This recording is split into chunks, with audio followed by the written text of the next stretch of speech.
It's so stupid, it's positively brilliant. The brilliant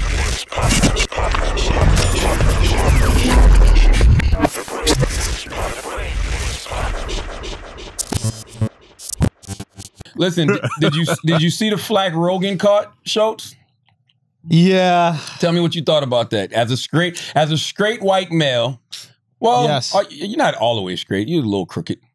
Yeah. Yes. Yes. As a straight but slightly crooked male, what did you think of the statement? Wait, how am I not all the way straight? I'm about to get married, because bro. a man made you come. Say what? A man made you nut before. You don't know how I identify? Yo. I don't know how your hand identifies. You don't know how I identify? My right hand identifies as a woman's hand, right? I hate you. You only put pedicures over there. Manicure, you crazy guy. Oh, same shit. Exactly. So this is a woman's hand right here, bro. This hand is woman. The rest of my body's man, but that hand is woman, bro. That's a woman's touch. Okay. When I'm grabbing my shit, that's a woman's touch. But what did you think? What the fuck? What did you think of what he said? It's true. Everything. Listen, woman's touch. Wait, what'd you say? What did you think of what Rogan said?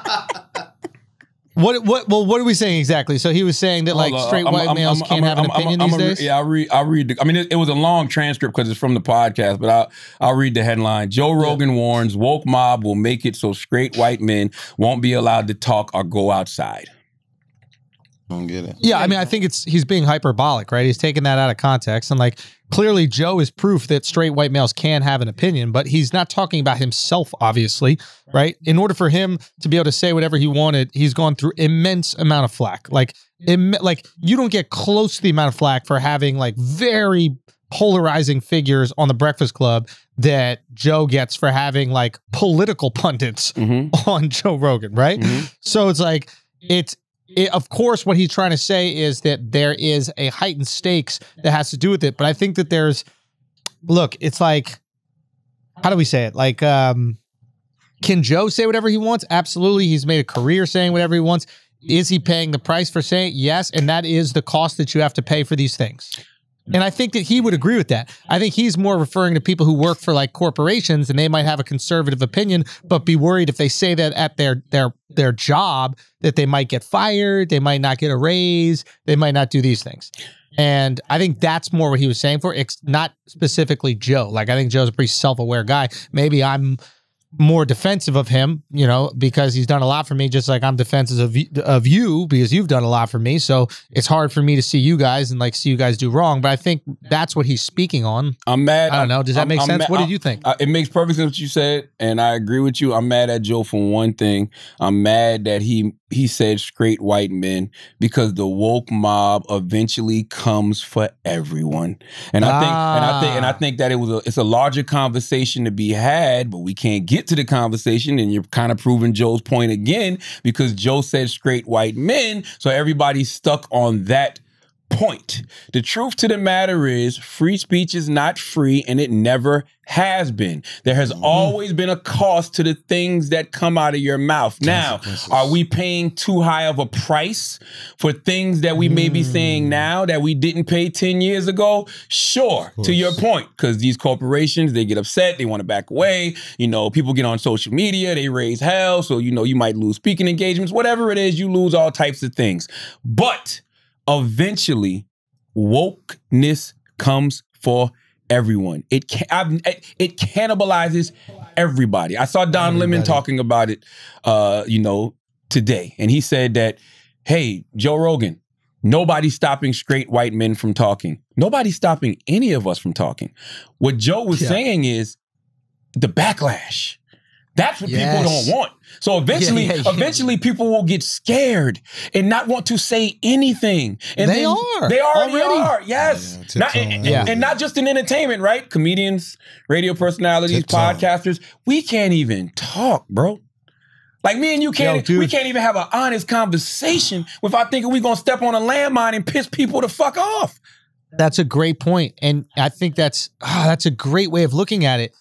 If he didn't say straight white males, so many more people of color, minorities would come out and be like, yo, that's true. Like, sometimes I feel like I can't even say anything because I'm going to piss off my woke brothers. I mean, how many friends do we have that are like adjacent to the super woke community, and they're like, bro, I can't even have these conversations with them because then I'm going to be ostracized. Yo, I hit up Don Lemon. You know what I mean? Because whenever I see media personalities, I'm like, yo, you do understand you're a media personality. You give your opinion for a living, right? So I hit up Don and I was like, Don, you're right. Nobody is silencing straight white men. Nobody is silencing any of us. You just have to be able to deal with the backlash. And I'm like, yo, Don Lemon is an openly gay black man. How many times has he? How many times has the woke mob come for him? Hold on. Wait, Don Lemon is black? Sure. Dude.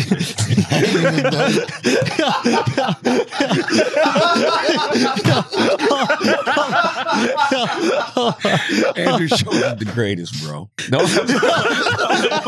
Don't ever get him fucked up, right? I knew it was coming. I could hear it in his voice. Oh my God. But no, how many times did they come for Don Lemon? Just because he had a difference of opinion, or because he had an unpopular opinion, or who gives a fuck? It was just his opinion. So it doesn't matter whether you're a straight white male, a black gay man, a transgender, whatever, Jewish, Asian. Eventually, they will come for you. The woke, you will say something online that somebody will not agree with. And here's the thing, right? You should not get in front of a microphone. You should not get in front of a camera and express your opinion if you're afraid of people disagreeing with you. Yep. I have no problem with the disagreement, right? The problem I have is that whole let's get this person the fuck out of here just because you don't agree with something that they said. To me, that's weak. That's whack. That's weak to me. Let's have the debate. Why do you think we watch ESPN First Take? Because we like the debate.